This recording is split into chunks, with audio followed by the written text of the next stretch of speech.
love for visual arts began with staring at album covers as a kid. There had even been times when the actual music on the record took a back seat to the visuals on the sleeve. Cool cover art can draw your interest into new music or even make lousy music interesting.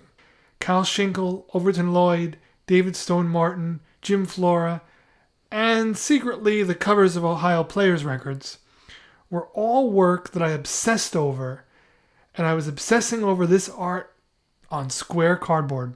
No other artist took my attention more than Pedro Bell. Bell was the visual artist for Funkadelic and George Clinton. Pedro Bell had done every Funkadelic album cover, starting with Cosmic Slop, and then did several George Clinton solo albums. His visuals entranced me more than any other art that was on an album cover. He influenced my artistic style greatly and solidified my desire to work doing music-related art and hopefully, eventually, album cover art. The loss of Pedro Bell yesterday was very sad to hear, but I feel people will continue to talk about his album covers for a long time. Pedro Bell had been sick for a while and battling a lot of health issues. The reason for his death was not disclosed. I do know he was also in a rough way in terms of money and livelihood, to the point where he began to sell originals of his work that he really didn't want to sell. I also know that at one point Bernie Worrell, who was in Parliament and Funkadelic, and then he went on to play with the Talking Heads, Bernie Worrell did a benefit for Pedro Bell not all that long ago.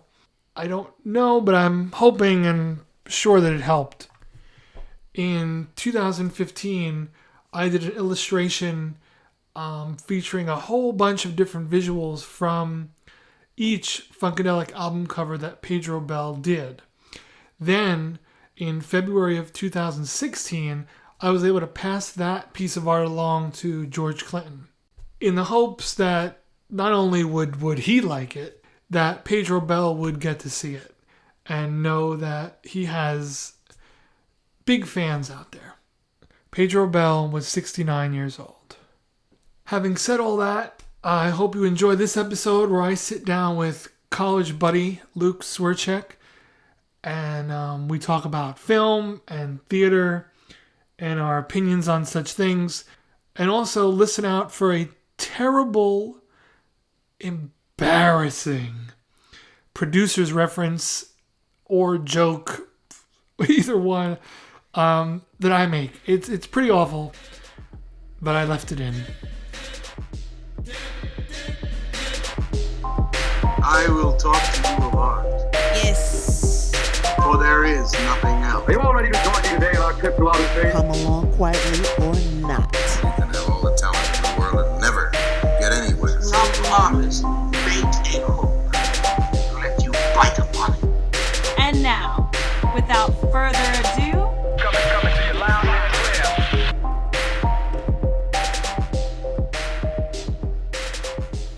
Okay, folks, welcome to yet another episode of Planet Shivers podcast. I'm Albert Shivers, and I'm sitting here today with actor and good buddy Luke Swierczek. And thanks for doing this show, man. Thank you for having me, Al. Oh, definitely.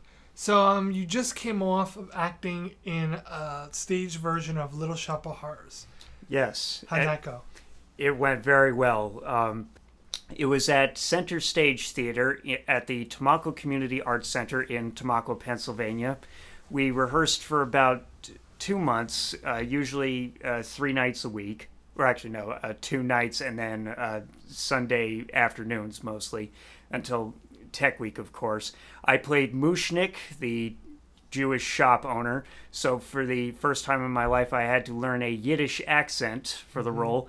It was a challenging undertaking. It's a different accent from any that I've previously affected for any other role, and I had to look up,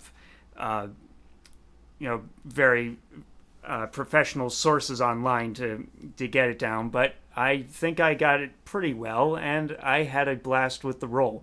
I was a little nervous during Tech Week. 2 days before we opened, I injured my back, and I was afraid I would not be able to do certain scenes. I'm not going to spoil it for anyone who's not familiar with the show, but thankfully, after a good deal of Tylenol and a leave and back stretches, I was recovered enough to perform everything necessary for when we opened the show. Nice. Yeah, those back stretches Yeah. are a real lifesaver. Yes. So, and you've done many plays. Yes. As a matter of fact, the area. Little Shop is my 61st play that I've done. Wow. Yeah. Now, does that what are you counting there? Like, are you counting college as well? Yes. Okay. Every play that I've done since my first lead role in an 8th grade Christmas play that I did in school. If I count everything from there, I'm at 61 now. So that includes school, high school community theater, summer stock theater, college, of course, and even a brief stint at the Dorney Park Haunt attraction. Wow. Wow. Yeah, that's a nice number, and it's good that you keep track like that. Yes. I mean that's that's so high. You must have been doing summer stock in the winter even. The company that I did summer stock for, the Shawnee Playhouse, actually does have a winter season, and I did work full time there for 2 winter seasons, so that was fun. Okay. So you mentioned that your first lead was in 8th grade. Yes. So that's pretty young. Yes. I mean, maybe not to be a lead in the class, but you definitely were interested in acting at that point. So what was it that motivated you to want to be involved in theater and then want to, pursue acting? Well, as far as I know, I have ADHD with inattentiveness, which is often erroneously called ADD, but from what I understand, that hasn't been the official terminology since 1986. But to be fair, ADD is easier to say than ADHD with inattentiveness. Right. Yeah, I've had it my entire life. I have a very short attention span, except when I'm working on things that I'm very passionate about. And when I'm not daydreaming and talking to myself, my next biggest love would be movies. So ever since I was a kid, a very indoor, sedentary, antisocial couch potato, I loved movies, and I found myself, while I was daydreaming and talking to myself, reenacting and imitating actors in movies that I saw. I know a lot of people can pinpoint, the exact movie that inspired them. I honestly can't. I don't remember ever not wanting to be an actor. And there's not, if you fall into it later in life, there's absolutely nothing wrong with that. I've worked with some late bloomers who fell into it, in their late 40s, and they're still just as talented as anybody else. But yeah, I've been into it, for as long as I can remember, and it just seems to be the best outlet for me. And my parents have always supported me. Some of my older siblings, not so much. They tried to get me to work harder on getting a day job, a real job, and to be fair, to their credit, now that I'm older and wiser, I do wish I had listened to them a little more, because I thoroughly underestimated how difficult it is to find work in the industry. I could somewhat relate, just being in arts and film. So let's go back for a little tad, and so was acting at a young age, or your interest in movies, was it, did it help your ADHD? I wouldn't say it, well, it helps control my ADHD while I'm doing it. It's not like, my ADHD has overall has improved with age. Like, I know that when I'm rehearsing for a show, especially if it's something I'm really into, like a bucket list role, I'm definitely able to stay focused throughout, a 2 or 3 hour rehearsal without any difficulty, or when I'm, actually doing the show. But, but once I'm out of the rehearsal and, it's back to the classroom or the day job, my mind wanders as aimlessly as you can imagine. Right.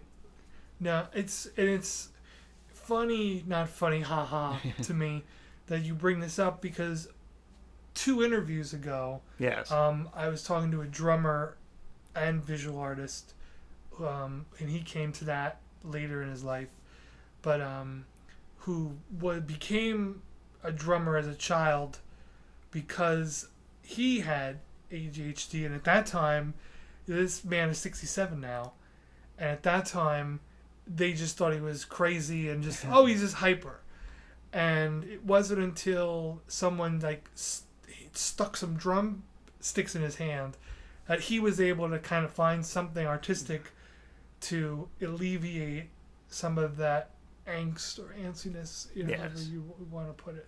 Yeah, I mean, it's practically a running gag in the arts industry, in theater and elsewhere, that you have to be crazy to want to be an artist. I mean, Yeah. We laugh at ourselves for it, but it's true. Maybe it's crazy that we choose to do a thing that the odds, we're told, Yeah. the odds are slim.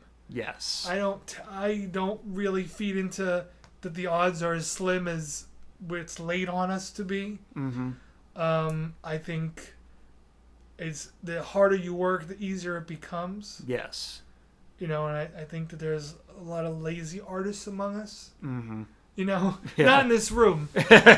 neither one of us, but I'm just in general. So what was your first role in school? My first role that I count, because I went to, I would like to mention, I did go to a Catholic school that did Christmas plays every year, so every grade got involved. And it was the 8th grade, always had the lead parts, and then all the other grades did ensembles.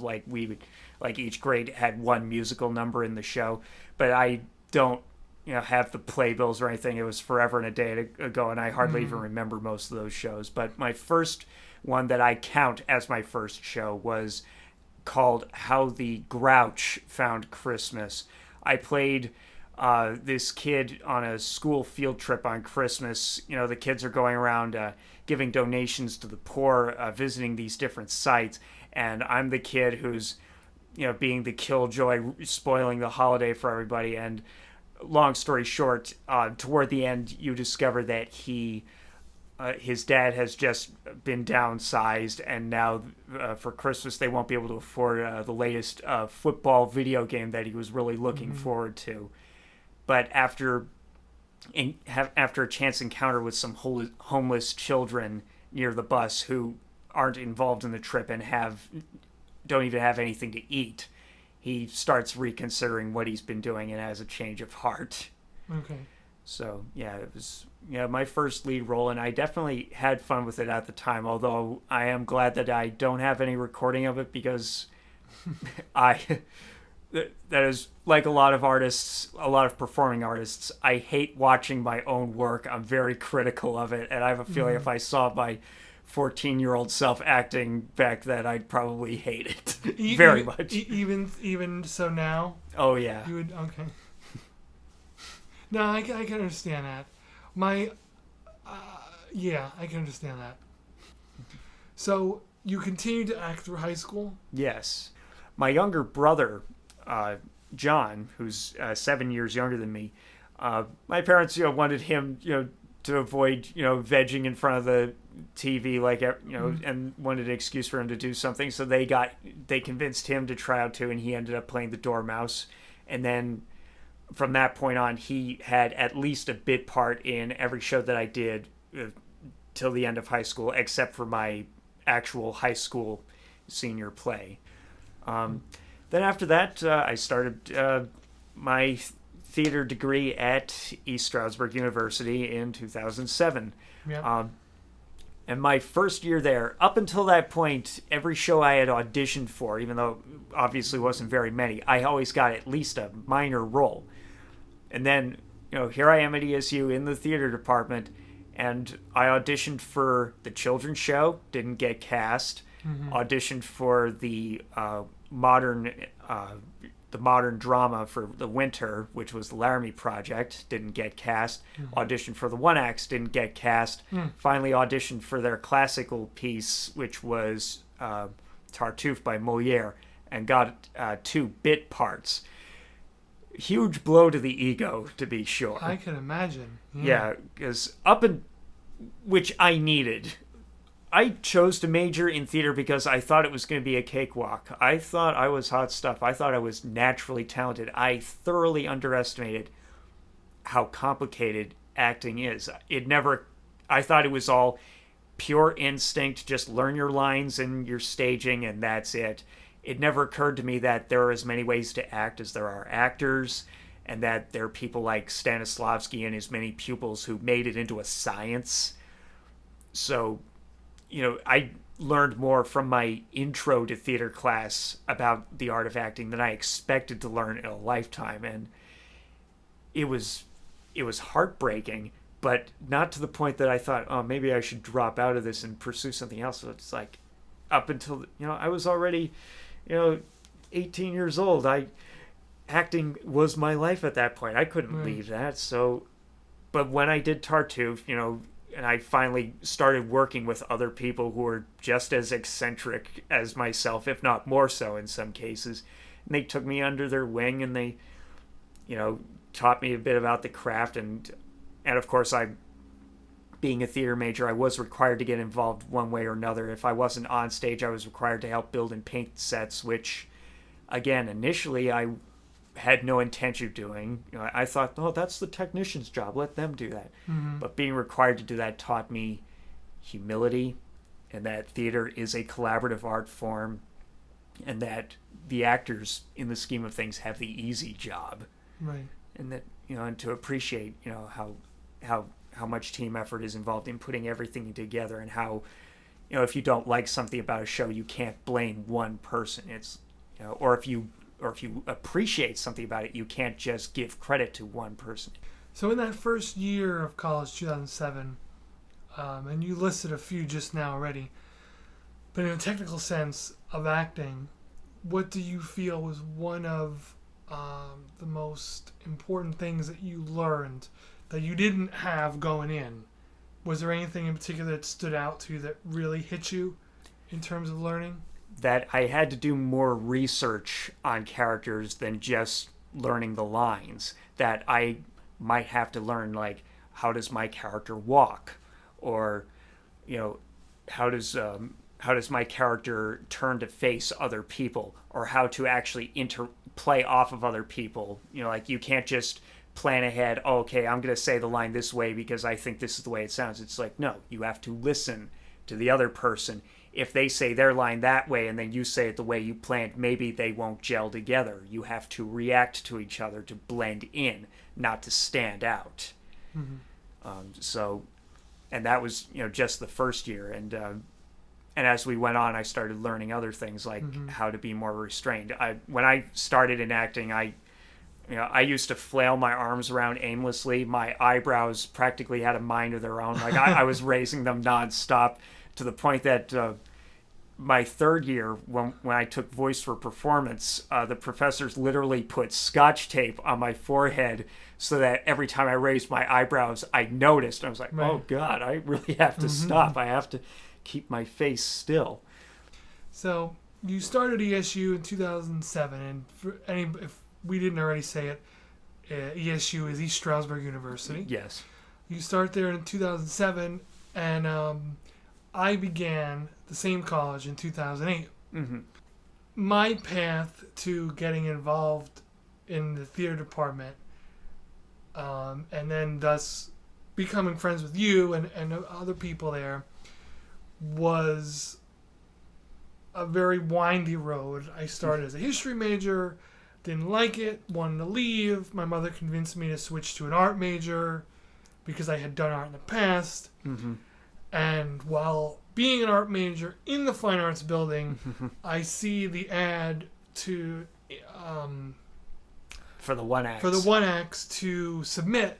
So I took one script that I wrote, which was ridiculous, and another script that I didn't write that I just liked, and I submitted those and got in, and blah blah blah blah blah. So I hope this doesn't embarrass you.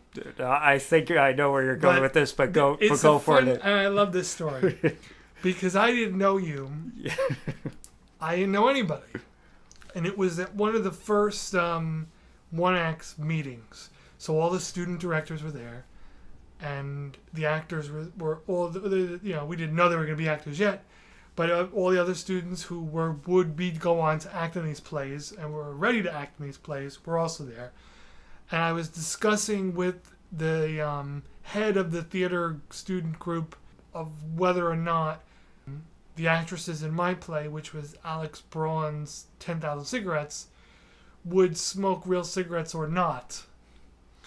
And not knowing you just sort of like made yourself present and exclaimed that if real cigarettes were used, you would not attend that play. You'd walk out. And I was like, geez, he really must not like cigarettes. And I understand it, but as the new guy, that was like very, like I remember that very well. Could go not knowing anybody. I'm like, man, they're stricter here than I thought they were going to be. What I find hilarious about that is I believe you, and you describe it. It sounds like something it sounds extremely plausible, but I cannot for the life of me remember it. And my only rational explanation is that you and I have gotten so close since then that I've become so embarrassed by that memory that I've managed to repress it. Because, yeah, admittedly, I guess part of the reason I hate cigarettes is that, I do have a history of childhood asthma. Now, I'm not asthmatic anymore. I haven't had an asthma attack, I think, since middle school, but I remember what it's like to not be able to breathe and to be hooked up to a machine or need an emergency inhaler and so on. And I know that, there are so many stories about, actors who, didn't smoke, but then they had to smoke for a role and then they ended up becoming addicted and so on. Like, I think Carl Weathers complained about that while doing Predator with Arnold Schwarzenegger. Weathers had never smoked cigars before, and Arnold offered them to him, and then he got hooked. And he's like, "Shame on you, Arnold." Wow. So yeah, I knew most of the actresses in that play that that ended up working for you, and I thought, no, if any of these women end up becoming addicted to something as deadly as smoking because you made them do it, I will hunt you down. but and to put a period on it, we ended up using we tried different things because the actresses were split. Yes.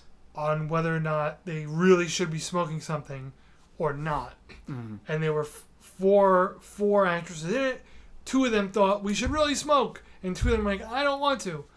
So we did a lot of things. We tried like these weird herbal cigarettes that I didn't try one just because there wasn't enough, but that they apparently tasted nasty. And one of the actresses was a smoker at the time, so she didn't care. Yeah. She would have done it. But we ended up using the prop cigarettes with the powder in them that you blow instead of inhale. Right. And then the four of them had to perfect the appearance of inhaling while really exhaling to not make it, because you can't have them with like bloated Dizzy Gillespie cheeks while the smoke is coming out.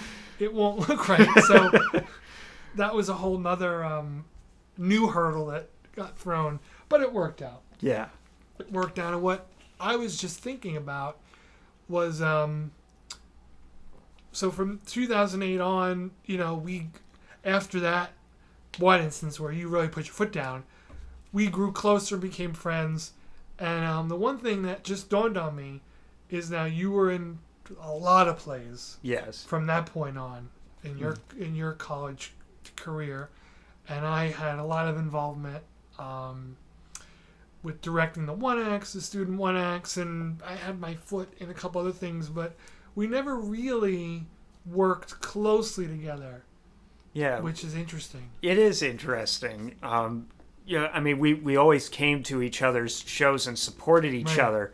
But yeah, we never actually worked together, which is a shame. I think the the closest we ever came to working together was actually outside the theater department, but still on campus while you tried filming your independent film In Theory. Yeah. And that was, when Andrew and I, like the first time we actually got to work with you in a directing in a directing capacity, and that was probably the most improvisation I've ever done for any project ever.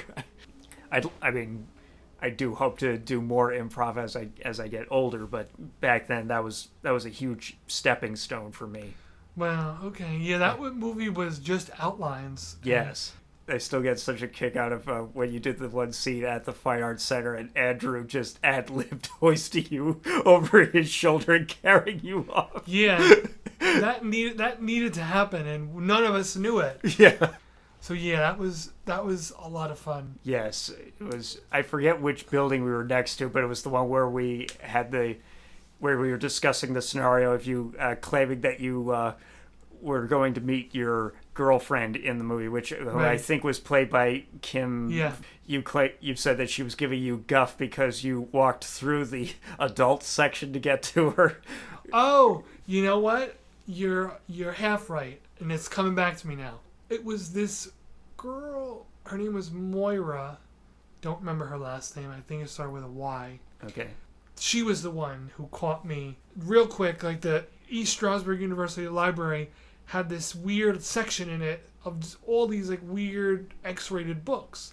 Yeah, nothing picture-wise, nothing graphic with pictures, but very just suggestive Titles. all get out titles, and specifically curious because it was tucked in the back corner of the place. Right. So I thought it would be funny for somebody, a friend, to catch me there. And that was the scene. So it was, in the movie, it was a friend. It wasn't my girlfriend in the film. Okay. Yeah, it's been a while. But yeah, it has been a while.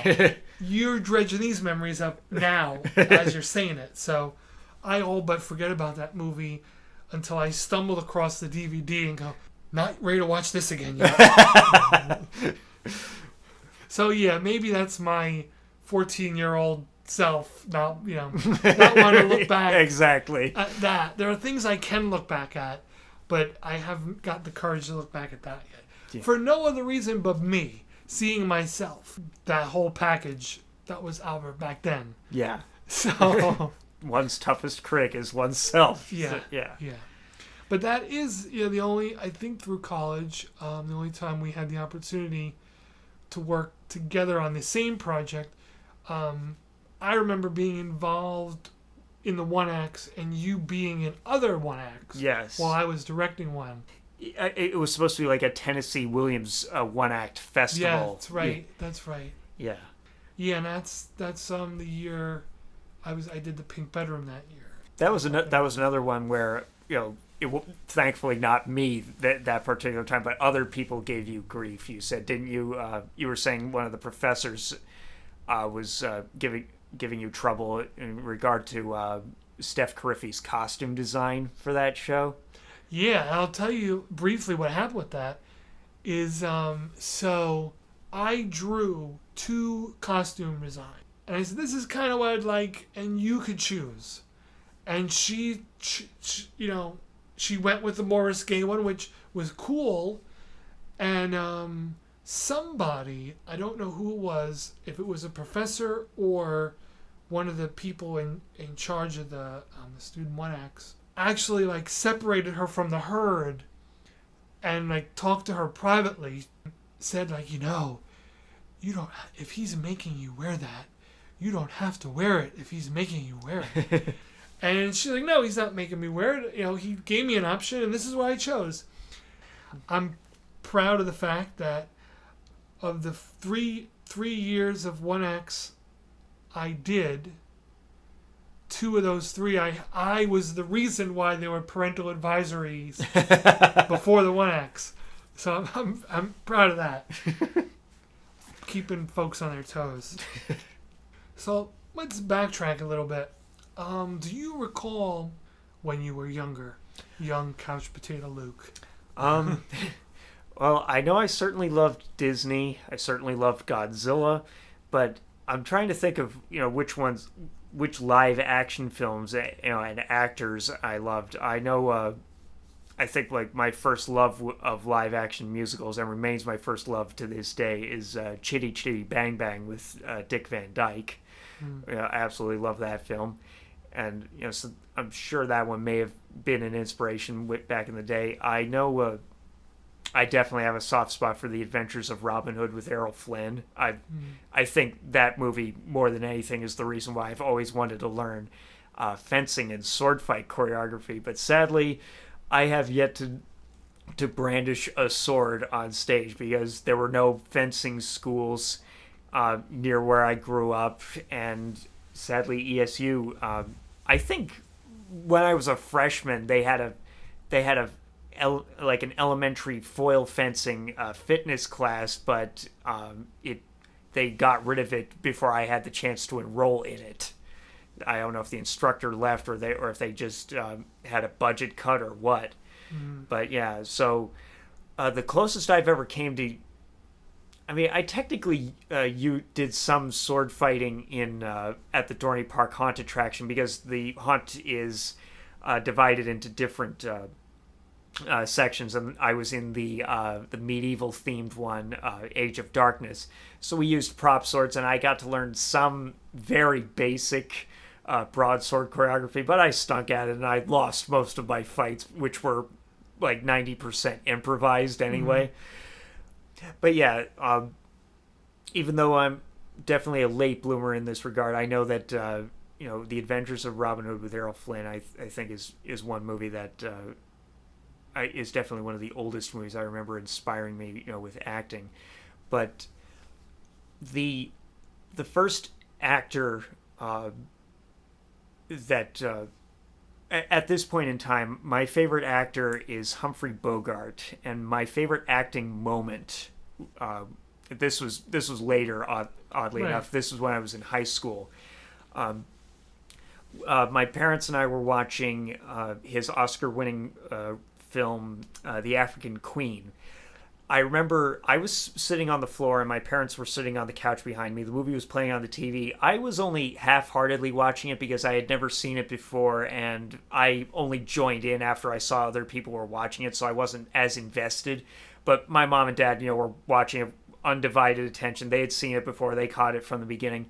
And there's the pivotal scene in the movie where they're in their little steamboat, the African Queen, and the river gets so shallow and muddy that they can no longer use the propeller. They have to try to push it along with poles, and even that stops working after a while. The boat gets stuck and he has to go wade into the river, which comes up to like his sternum at this point, and he drags it until it's free, and then he climbs back in and finds out he's covered with leeches. And thankfully he's a salesman, and he and Katharine Hepburn are sprinkling and rubbing salt on the leeches to get them to let go so that they won't leave open festering wounds. Then they grab the poles and they push the boat maybe 10 feet, and then it gets stuck again. And I'm watching this, on the floor half-heartedly, and my dad is sitting behind me, and he says, "Luke, I want you to pay attention because there's a very important life lesson in this scene." So the scene plays out, and the boat gets stuck again, and most beautiful, subtle acting I've ever seen. No tears, no big ham-fisted speech about the meaning of life. And not, crying, "Hey, Stella," or any other Brando thing. Bogey just turns and looks at Hepburn with this expression that'll break your heart. And then, without saying a word, he just climbs right back into the river to drag it again, knowing that he's going to get covered with leeches again. And I'm sitting there watching it, mesmerized, and my dad says behind me, "That's the meaning of life, Luke. To get to where you need to go, you have to be willing to wade through the river with all those blood-sucking leeches." And up until that, just to put this in context, up until that point in time, I had seen bits of other movies with Bogey, although I hadn't seen any of his, his big classics like Casablanca or The Maltese Falcon. But I had seen bits of his movies, and I had seen Woody Allen's Play It Again, Sam, which has like the ghost of Humphrey Bogart as an imaginary friend to Woody Allen's character. So at that point in time, I knew Bogey was cool, but he wasn't, one of my top 50 favorite actors at that point, although I honestly, I couldn't even begin to tell you who my favorite actors were at that point in time. But when I saw that, and I saw Bogey taught me the meaning of life with a look. Mm-hmm. That's my favorite actor. That's the actor I wish I could be like. Now, granted, with the way film and especially theater work these days, you can't act like Bogey because, even now there are so many. He has a hate following online. People watch him and they're like, "Oh, he's so boring. He's so wooden and expression. He does the same expression in every movie. He plays himself in every movie that he's in." But that subtlety, that you could get away with back then, I find it so powerful. And even when he uses very minimal expression and very minimal change of vocal inflection, to me, I don't see, oh, he's phoning it in, or he's not trying, or he's just there to collect a paycheck. I see, no, he's just being extremely deliberate. He's not changing his expression or inflection unless it counts. And so ever since then, he's been my favorite, and I've finally gone on to see Casablanca, Maltese Falcon, The Big Sleep, and a couple other of his greatest hits since then, and he remains my favorite actor to this day. Why do you think it is that the subtlety of actors of the past hasn't survived in acting today? 2 words: Marlon Brando. Okay. And ironically, because A Streetcar Named Desire came out the same year as African Queen. Now, Bogey won the Oscar for Best Actor. He beat Brando, but was it a sort of changing of the guard? Yes, everybody, and Bogey even joked about it. Like he joked, that 20 years earlier he came to Hollywood with only one good suit, and people told him he looked like a bum. 20 years later, Brando shows up in a wife beater, and the town drooled all over him. It's like it was a major changing of the guard, and to this day, I cannot for the life of me imagine why. I mean, I know that he was Stella Adler's prize student. I know that Brando was Stella Adler's prize student, and he played the role on Broadway before he did it in film. And they said even when he was on Broadway, he was such a scene stealer that directors actually had to block scenes in such a way to make sure that even when he wasn't talking, he was close to people who were talking, because they noticed if he was on the other side of the stage, people would be watching him instead of the actual dialogue. But so many his fans, his massive fan base, watch Brando and they say, oh, he's so sincere. He managed to find that perfect middle ground between subtlety and sincerity, and just bringing them together. He wasn't overacting or underacting. He just met that perfect middle ground. And to me, I don't see that. I always thought that, especially in Streetcar, I thought Brando was actually a little over the top. And when I watch, a lot of black and white movies that came out before his time with Bogey, or James Cagney, or Jimmy Stewart, or Gary Cooper, I watch, or if we go back as far as the silent era with Lon Chaney Sr., I watch these guys and I'm like, I think film acting had plenty of greatness to it before Brando came along. If anything, I know I'm in the minority. I know I'm signing my death warrant with this, but I think he kind of ruined it. I think acting went downhill because of Brando, and I would love if we went back to the way it was before then. And in that vein, we do have some people who are like that today. Like Russell Crowe, I think, is a throwback to the pre-Brando era of acting. And big shock, a lot of people don't like Crowe. They think he plays himself in every movie. Daniel Craig is very much a throwback to that time. Jennifer Lawrence, who also gets a lot of guff for being wooden and playing herself in every movie, she's a throwback to that time. I'm going to pause you right there, only because, did you see the movie Mother? With Jennifer Lawrence, yes. What did you think of that movie? And then we can go back to what we were... Okay. It's definitely one of the most disturbing movies I've ever seen, and I don't think I could bring myself to watch it again, but I am glad I saw it. I think in its own sick, disturbing way, it should be required viewing because, I mean, I don't want to get too religious here, but speaking as a Catholic, it made me rethink my Catholic faith, which is ironic because it was, well, actually, no, it's not that ironic. It's very appropriate that it was directed by Darren Aronofsky, who's a self-confessed atheist, because the movie, in a lot of ways, is an allegory for the Bible. If you think of her character as Mother Earth and her husband, Javier Bardem, as God.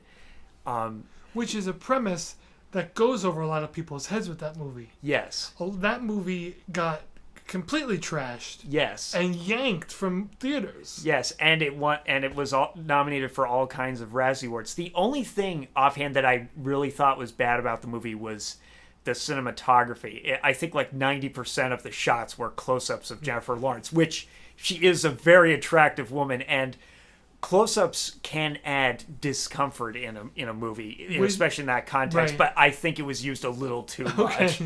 But yeah, speaking as a Catholic, I'm of the opinion, one of the go-to critiques that people have of Christianity or any monotheistic religion is, if God exists and he's all loving, why do bad things happen?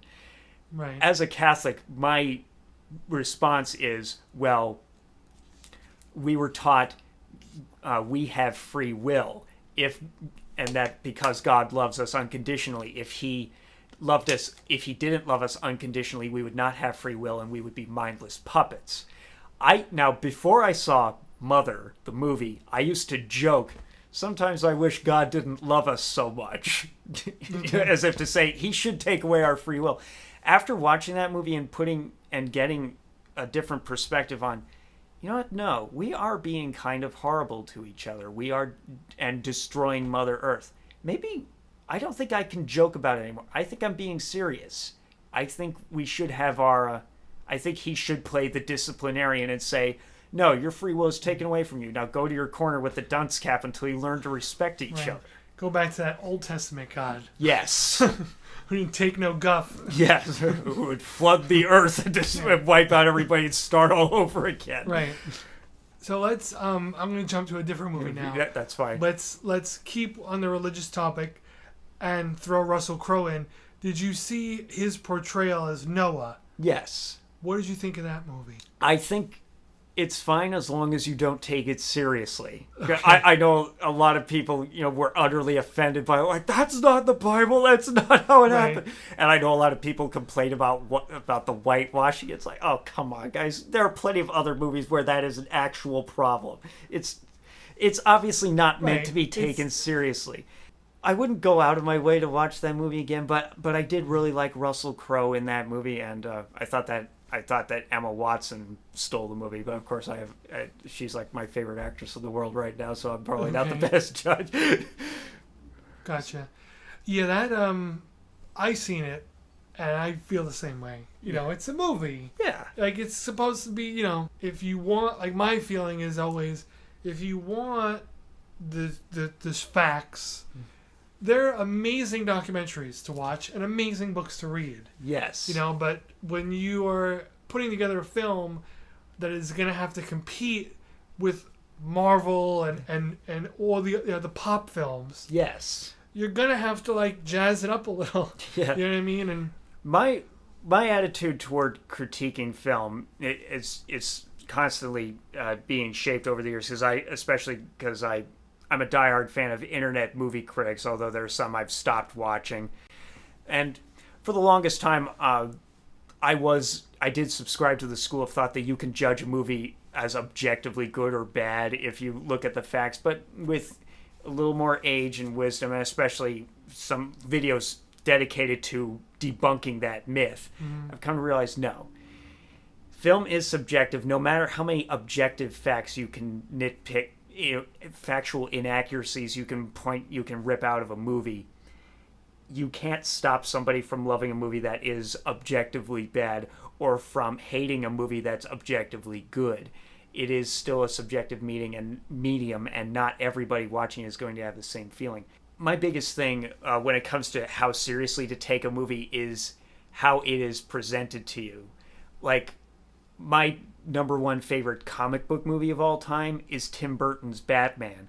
And that's because it's dark, it's dramatic, but it's not trying to be serious. There's never a feeling that Tim Burton or anybody else involved in the production is trying to make you think this could happen in real life. It's like, no. They have matte painted backgrounds. You have Danny Elfman's music. You have some quirky dialogue. You have, the Joker falling into the vat of chemicals, just like in the comics. It's like, they're clearly not trying to be taken seriously. They're trying to be fun. Mm-hmm. They're jazzing it up, like you said. So I love that movie. But when I watch, and again, I'm signing another death warrant with this, with DC tribalists, but when I watch any entry of the Dark Knight trilogy directed by Chris Nolan, especially the second one, which so many people put on a pedestal as like the best film of any kind, I hate those movies because they are being presented in a serious fashion. They filmed everything in, real cities like Chicago, so everything looks real. The color palette is very bland. The music is very monotonous. And they explain everything, like how Batman's gadgets work and everything, but then they don't explain the things that really matter, like how is the Joker able to outsmart Batman at every turn. And it's like, no. They're clearly giving you this atmosphere that they want you to take it seriously. They want you to believe it could happen in real life. And then they do things that are as fake as every other comic book movie, like the Marvel movies, and they expect you to just roll with it. And it's like, no. Right. You follow the tone that you presented to the audience. That to me, is a betrayal on their part. Mm-hmm. If you present a serious tone, you better follow through with it. But if you're not presenting a serious tone, good for you. So with Noah, Darren Aronofsky, he's admitted he's an atheist. The movie is clearly not trying to be an accurate representation of what happened in the Bible, so why get upset about it? Now, if he went publicly and said, this is what I think happened to the Bible, then yes, I could appreciate and even vouch for people getting upset. But he didn't. And my question was always, being a kid who loved animals, how do you get all these animals together and be chill? They're bound to, you got hunters and prey on the same boat. How did that work? And Russell Crowe and that Noah movie explained it. Yes. They got on the boat and they all went to sleep. I was like, see? Now I know. Yeah. I could put this to bed now. They all went to sleep. Perfect. It solved the problem for me. Yeah. But we are right in our window of time, Luke. Right on schedule, but we are going to have to stop. But this was a ton of fun. Yeah. This really was. And I know we have several podcasts worth of conversation that we'll definitely have to get to at some point. Yes. Hey, love to have you do it again. I would love to do it too. You could just pick the topic at this point instead of. I mean, today we had several topics that we were aiming at. If you want to just pick one topic at this point, now that I have a feel for how this goes, like if you want to say, let's just talk about Godzilla, or let's just focus on Lon Chaney, or let's just talk. We could probably cover several hours depending on. Our schedules and whatnot. Well, and I think part 2 should start with Lon Chaney. I'm all for that. We'll just go from there. Okay. Thank you for listening to the Planet Shivers podcast. This production and others can be found on iTunes, SoundCloud, and archives.org. It can also be found with video content on the Albert Shivers YouTube channel. You can find even more content on Facebook at Albert Shivers Visual Artist and on Instagram at Albert Shivers. You can find Isaac Wilson's work on Instagram at WhenInZen. That's when_in_Zen. Thank you again for listening, and don't forget to like and subscribe.